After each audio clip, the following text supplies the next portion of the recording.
Bismillahirrahmanirrahim. Assalamualaikum warahmatullahi wabarakatuh. Alhamdulillah Rabbil alamin. Wassalatu wassalamu ala asrofil anbiya wal mursalin. Wa alihi washabihi ajmain amma ba'du. Selamat malam. Salam sejahtera bagi kita sekalian. Yang saya hormati Ketua Majelis Permusyawaratan Rakyat Indonesia, Republik Indonesia, Saudara Ahmad Muzani. Ketua Dewan Perwakilan Rakyat Republik Indonesia, Saudari Puan Maharani. Ketua Dewan Perwakilan Daerah Republik Indonesia, Saudara Sultan Bakhtiar Najamuddin. Wakil Ketua Dewan Perwakilan Rakyat Republik Indonesia, Profesor Sufmi Dasko Ahmad, Saudara Adis Kadir, Saudara Saan Mustafa, Saudara Cucun Ahmad Samsurizal, beserta seluruh anggota DPR RI yang hadir, para ketua dan wakil ketua delegasi parlemen anggota Parliamentary Union of the OIC Member States, PUIC. President of the National Assembly of Ivory Coast, His Excellency Mr. Adama Bictogo. President of the National People's Assembly of Algeria, His Excellency Mr. Ibrahim Boughali.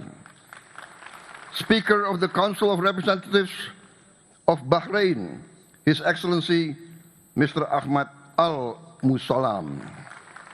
President of the Transitional Legislative Assembly of Burkina Faso, His Excellency Mr. Bougouma Ousmane. Speaker of the Islamic Consultative Assembly of Iran, His Excellency Dr. Muhammad Bagher Khalibaf.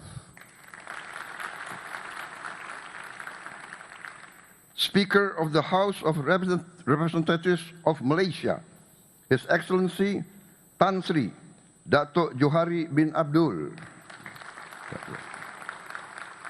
Chairman of the Shura Council of Oman, His Excellency Mr. Khalid Hilal Nasser Al-Ma'awali. President of Majlis Ash-Shura of Saudi Arabia, His Excellency Mr. Abdullah bin Muhammad bin Ibrahim Al-Sheikh. Para pimpinan Parlemen Negara Islam yang hadir, para duta besar negara sahabat yang hadir, pimpinan dan perwakilan organisasi internasional yang hadir, para hadirin semua yang saya hormati dan saya muliakan, rekan-rekan media yang saya hormati.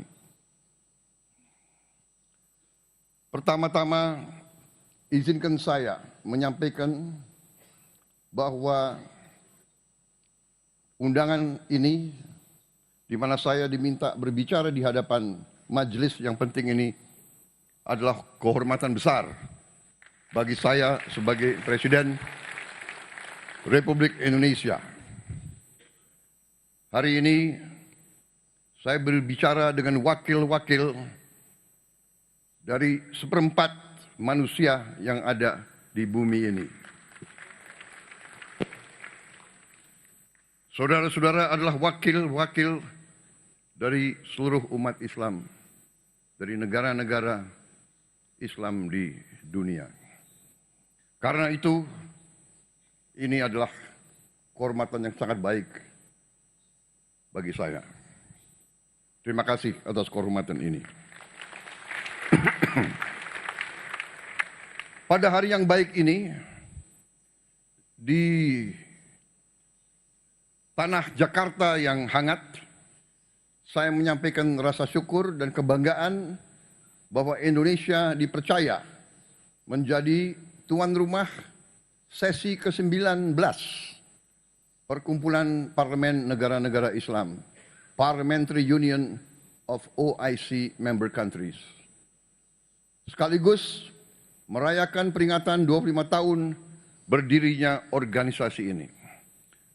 Perkumpulan Parlemen Negara Islam ini lahir dari kesadaran bersama bahwa dunia Islam membutuhkan wadah kebersamaan antara lembaga parlemen dalam menghadapi tantangan global dan untuk membela kepentingan umat Islam dimanapun.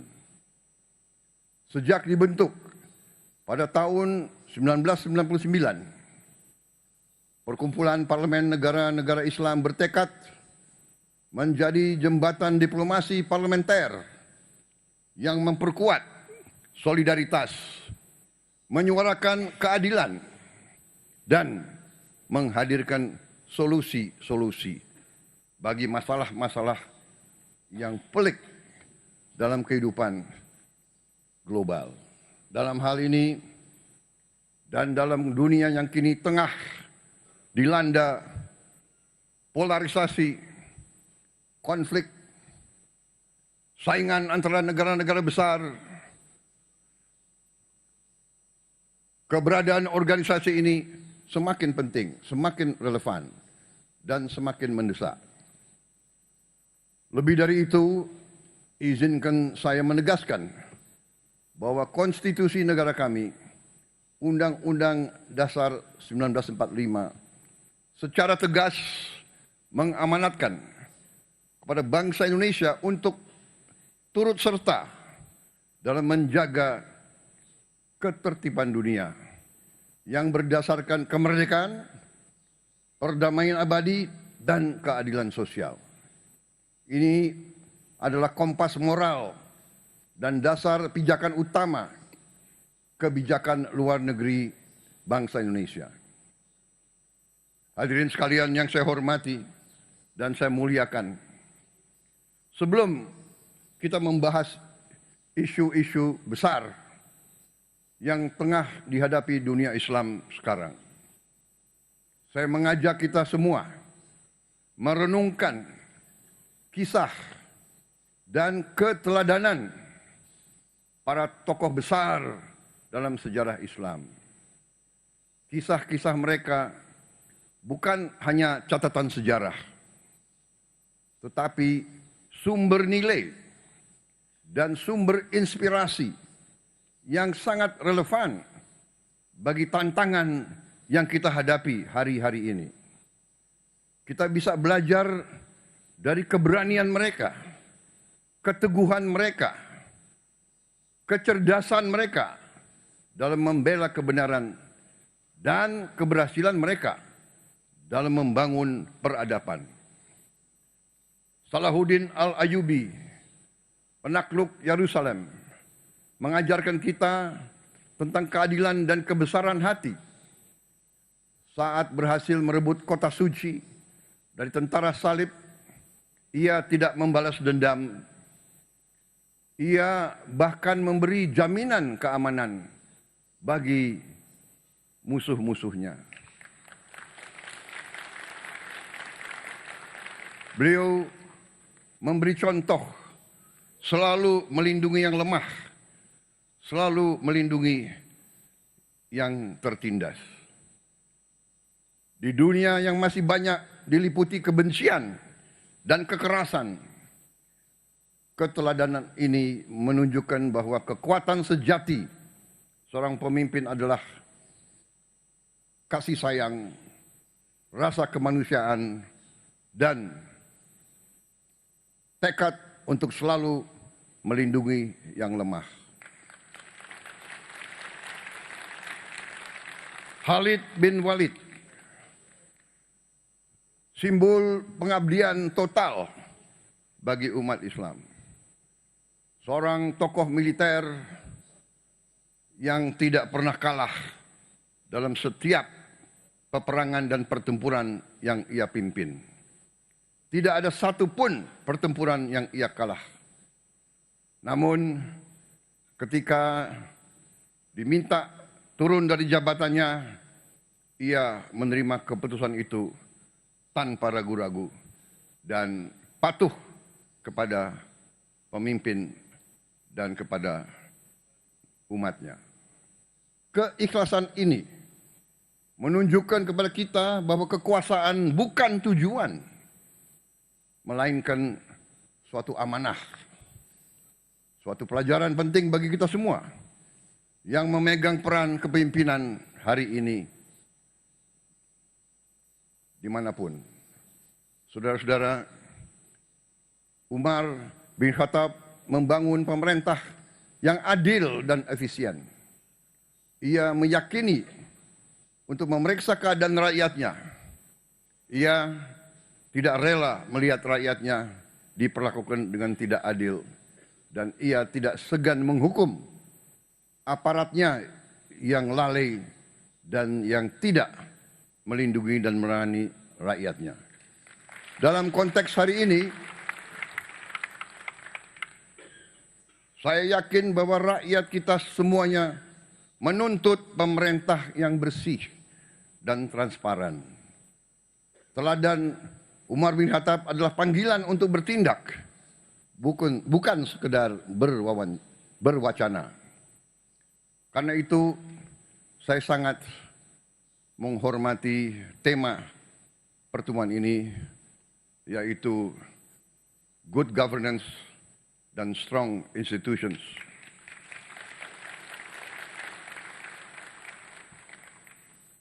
Tokoh lain dalam sejarah Islam yaitu Muhammad Al-Fatih, penakluk Konstantinopel di usia 21 tahun.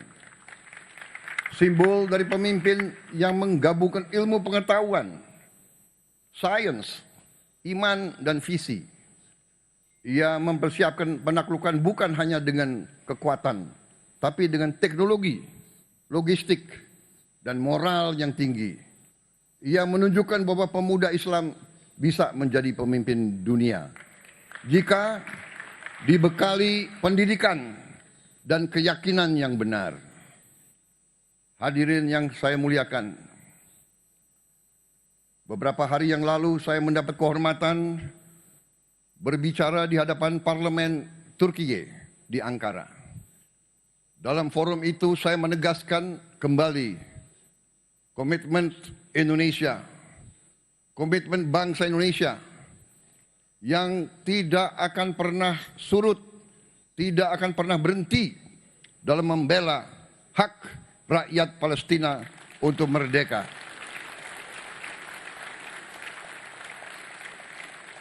Saya ulangi kembali di forum ini,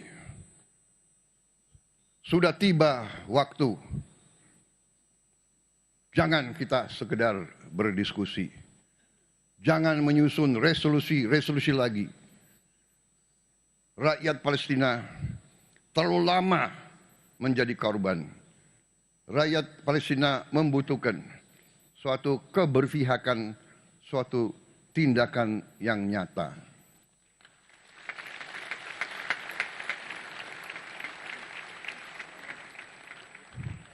Indonesia akan terus berdiri bersama Palestina.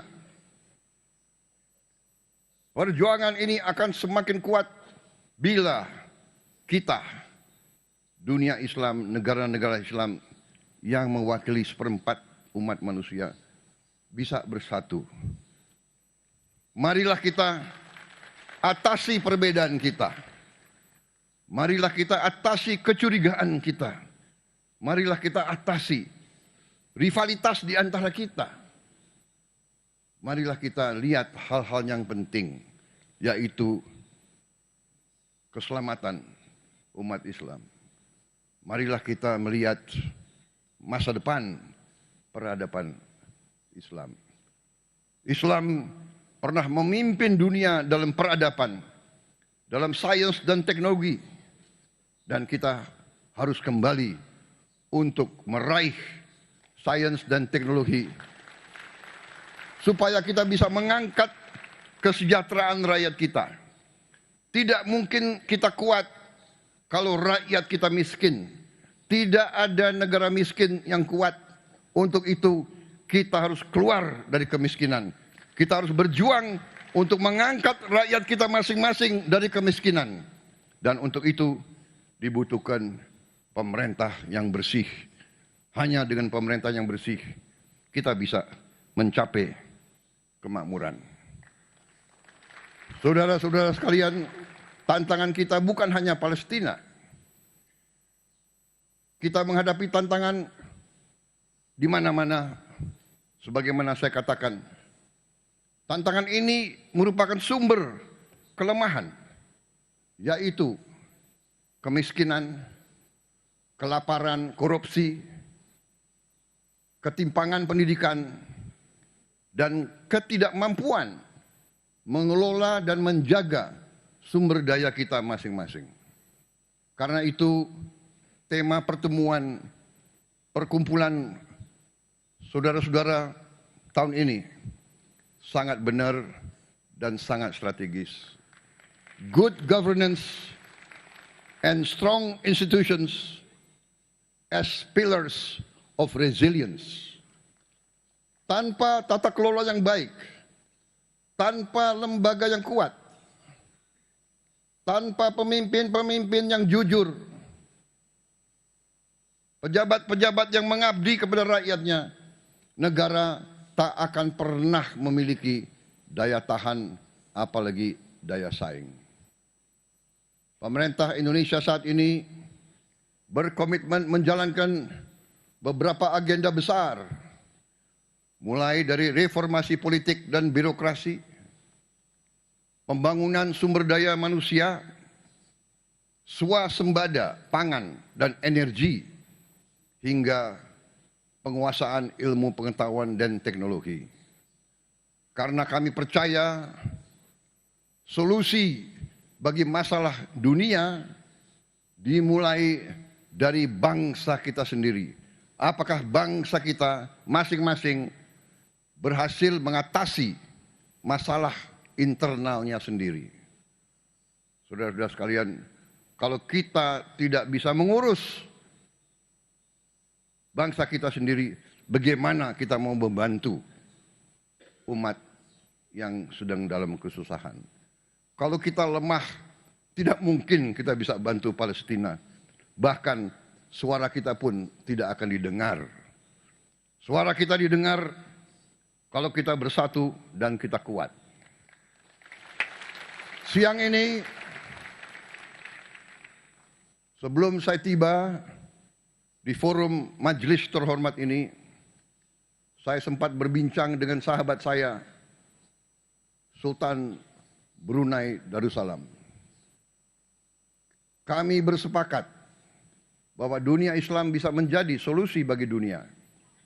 Kita bisa dan kita harus menghadirkan perdamaian dunia. Karena itu, saudara-saudara sekalian, ajaran Islam adalah ajaran perdamaian. Esensi ajaran Islam adalah cinta kasih. Inilah esensi agama kita dan inilah warisan yang harus kita hidupkan kembali di tengah dunia yang sedang kehilangan arah. Tetapi walaupun kita ingin perdamaian, kalau kita lemah, mungkin ada pihak-pihak yang tidak ingin perdamaian.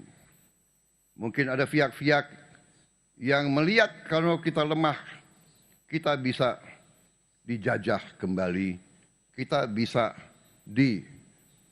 disuruh-suruh sebagai bangsa pion, bangsa budak, bangsa kacung. Saudara-saudara sekalian, mari kita satukan langkah. Kita hidupkan kembali semangat-semangat tokoh besar kita. Kita buktikan bahwa Islam hadir sebagai rahmat bagi semesta alam. Saudara-saudara sekalian, marilah kita merapatkan barisan kita, atasi semua perbedaan kita, melangkah ke depan dalam persatuan. Terima kasih. Wassalamualaikum warahmatullahi wabarakatuh. Salam sejahtera bagi kita sekalian. Salam salve om, santi santi om, nama budaya. Salam kebajikan, rahayu rahayu. Terima kasih. Mr. President, we invite you, accompanied by the Speaker of the House and the President of the 18th PUIC, to strike the Gendang Tabui together as a symbolic act to mark the official opening of this prestigious conference.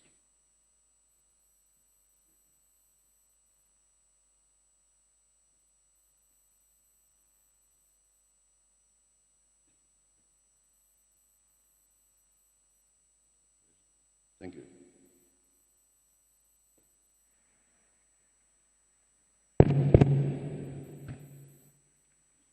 Dengan mengucap Bismillahirrahmanirrahim pada malam hari ini, hari Rabu 14 Mei 2025, saya Prabowo Subianto, Presiden Republik Indonesia, membuka the 19th session of the Conference of the Parliamentary Union of OIC Member States, PUIC, and related meetings. Thank you very much.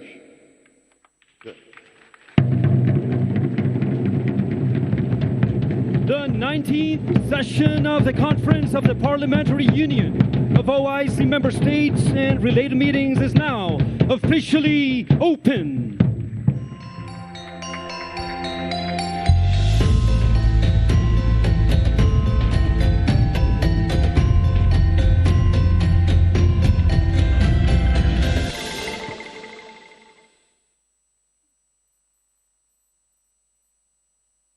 Excellencies, distinguished guests, ladies and gentlemen, we have now witnessed the inaugural session of the 19th session of the Conference of the Parliamentary Union of OIC Member States, PUIC, and its related meetings.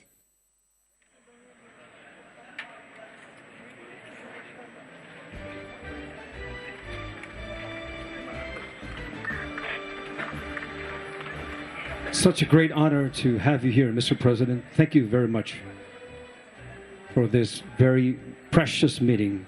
Thank you, Mr. President, for your time. Ladies and gentlemen, as we draw this inaugural session to a close, we extend our heartfelt gratitude to excellencies, distinguished guests, and ladies and gentlemen for your esteemed presence. May this moment mark the beginning of a successful and impactful conference, advancing the shared values of good governance, strong institutions. Pemirsa, baru saja kita saksikan bersama jalannya sesi inaugural PUIC ke-19. Tadi telah kita dengarkan bersama pidato Ketua DPR RI Dr. Honoris Causa Puan Maharani dan juga sambutan dari Presiden Republik Indonesia Prabowo Subianto. Dan pemirsa, tadi Ketua DPR RI Dr. Honoris Causa Puan Maharani menyebutkan PUIC memiliki komitmen dan kebersamaan untuk bersama mengambil posisi memperbaiki tatanan dunia menjadi lebih baik. Puan Maharani percaya PUIC dapat menghasilkan deklarasi dan resolusi untuk menghadapi tantangan saat ini melalui pertemuan-pertemuan yang diadakan PUIC. Puan Maharani mengajak parlemen negara OKI untuk menolak gagasan merelokasi rakyat Palestina dari wilayah Gaza. Gaza adalah